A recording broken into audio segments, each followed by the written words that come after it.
আমরা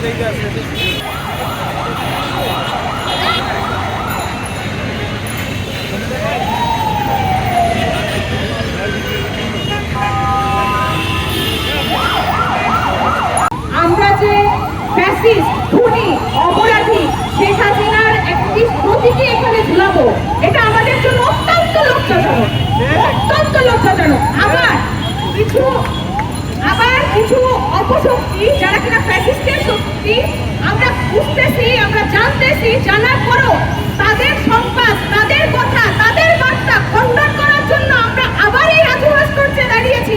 এটা আমাদের জন্য অত্যন্ত লজ্জাজনক, আরো বেশি লজ্জাজনক। আজকে এই আমাদের গণ অভ্যুত্থানের 9 থেকে 10 মাস পেরিয়ে গেল। আমরা কেন দাঁড়াবো? আমরা কেন আসবো এই রাজপথে?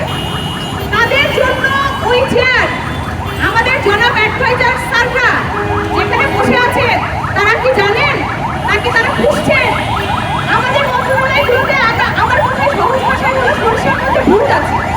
এই সরিষার মধ্যে যারা ভূত, আমাদের ফ্যাসিস্টের এমপিরা পালিয়েছে, মন্ত্রীরা পালিয়েছে, কিন্তু ফ্যাসিস্ট যে ভূতগুলো মুছে দিয়েছে মন্ত্রণালয়ে, আমলাতন্ত্রের মধ্যে বড় বড় চেয়ারে যারা বসে আছে, তাদের বিচার কারা করবে? আজকে 10 মাস পরে এসে, 9 মাস পরে এসে আমরা কেন আবার রাজু ভাস্কর্যে দাঁড়িয়ে সেই ফ্যাসিস্টের প্রতীকী ঝুলাবো?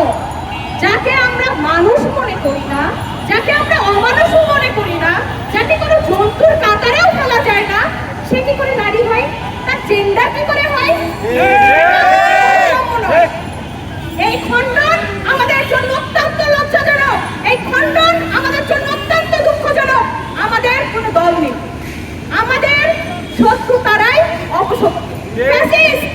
আমাদের কোনো দল নেই, আমাদের একই পথে, শান্তির পথে, বিপ্লবের পথে যারা আমাদের সাথে ছিল, সে হতে পারে জামাত, সে হতে পারে বিএনপি, সে হতে পারে এনসিপি বা অন্য যে কোনো দল, সবাই আমাদের একই পথের সারথি। আমাদের একই পথের সারথির উপরে হামলা হওয়া মানে আমাদের নিজেদের উপরে হামলা হওয়া, তাদের পরিবারের উপরে হামলা হওয়া মানে আমাদের নিজেদের উপরে হামলা হওয়া। অত্যন্ত দুঃখের সঙ্গে বলতে হচ্ছে আজও এসে যে এই সংগ্রামে যে আমাদের ছোট ভাইরা, আমাদের সারথীরা যারা আহত হয়েছিল, তারা এখনো সুচিকিৎসা পাচ্ছে না। এর অ্যাপোলজি কি অ্যাডভাইজার স্যাররা দিতে বাধ্য নয়? অবশ্যই বাধ্য। কার কাছে কিভাবে দিবেন আপনারা? আপনারা কি শিক্ষা নেন না? ফ্যাসিস্ট হাসিনা কিভাবে পালিয়ে গিয়েছে? আমার সাথে যারা আছে তারা প্রত্যেকেই টকটকে তরুণ যুবক। এরা জুলাইয়ের বিপ্লবের সময় রাজপথে ছিল। এরা পর্দার আড়াল থেকে রাজপথে গিয়ে সর্বত্র ডাইরেক্টলি এবং ইনডাইরেক্টলি এই বিপ্লবের সাথে কাজ করেছে। ওরা জানে কিভাবে আহত মানুষ হাসপাতালের বেডে কটিয়ে কটিয়ে কষ্ট করেছে, কিভাবে এই শেখ হাসিনা শত শত হাজার হাজার নারী পুরুষকে গুম করেছে, হত্যা করেছে। যাদেরকে হত্যা করেছে, যারা গুম হয়েছে, তাদের পরিবারের সদস্যদের যে কষ্ট, সেইটা আমরা দিলে দিলে উপলব্ধি করি। আমার মনে আছে 2014 সালে আমরা একটা সেমিনার করেছিলাম। সেখানে সেমিনারের পরে খুন যারা হয়েছে তাদের আত্মীয় স্বজনরা এসেছিল। সেই যে তখন থেকে শুরু করে এই আত্মীয়রা দাঁড়িয়ে দাঁড়িয়ে অপেক্ষা করেছে তাদের আত্মীয়রা ফেরার জন্য, এর শেষ এখনো হয়নি।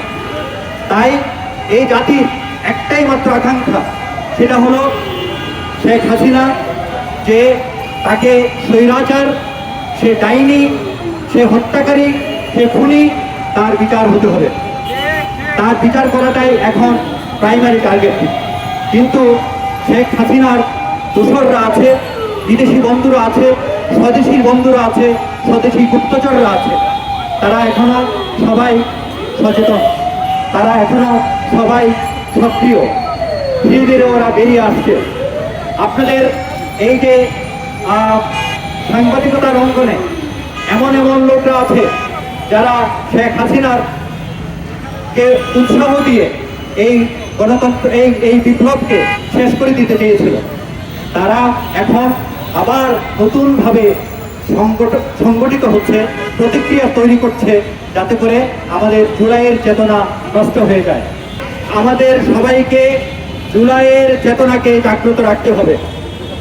আমাদের আমাদের চেতনাকে, জুলাইয়ের চেতনাকে জাগ্রত রাখতে হবে। আমাদের ব্যথাকে আমার বুঝতে হবে। সেই সন্তান হারানো মায়ের কথা, সেই ভাই হারানো বোনের কথা, সেই পুত্র হারানো পিতার কথা আমরা যেন ভুলে না যাই। তাই জাগ্রত জুলাই সেই চেতনাকে তুলে ধরার জন্য যে দাবিগুলো করছে, তার প্রথমটা হলো যে হলুদ সাংবাদিকতা করে যারা আমাদের দৃষ্টিকে অন্যদিকে ফিরাতে চায়, যারা আমাদের অরাজনৈতিক কর্মকাণ্ডকে, ফ্যাসিস্ট বিরোধী কর্মকাণ্ডকে কখনো হিন্দুদের আড়ালে দিতে চায়, কখনো নারীবাদের আড়ালে দিতে চায়, আমরা তাদেরকে প্রত্যাখ্যান করছি। আমরা তাদের বিচার চাই। এই ফেসিবাদের যেসব দোষর সরকারে বেসরকারে যেখানে যেখানে আছে, তাদের সবাইকে চিহ্নিত করে সবার বিচার করতে হবে। শেখ হাসিনার বিচার প্রক্রিয়া এখনই শুরু করতে হবে, তার সাথে তার দোষরদের বিচার প্রক্রিয়া শুরু করতে হবে।